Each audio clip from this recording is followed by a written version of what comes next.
Hi everyone, the Simple Dad here. In this video, I'll show you how to fix a dynamic wallpaper bug on your Samsung Galaxy device. So Samsung recently released an update that fixes an annoying issue.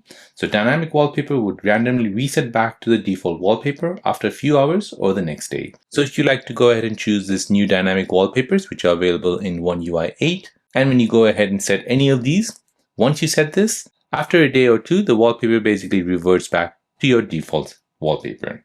So with the latest wallpaper style and update, Samsung has fixed the bug, ensuring your dynamic wallpaper stays active consistently.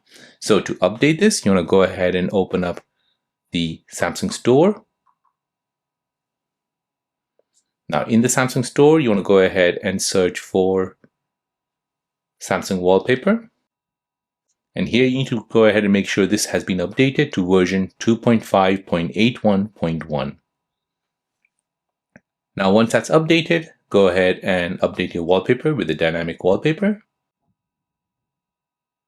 When you go ahead and apply this, now your wallpaper will no longer disappear. So this improves the stability of your home and lock screen setup. It prevents frustrating resets when restarting the device. It allows you to enjoy rotating wallpapers without any interruption, and it makes your device feel more polished and more reliable. So there you go guys, that is how to fix the dynamic wallpaper bug on your Samsung Galaxy device.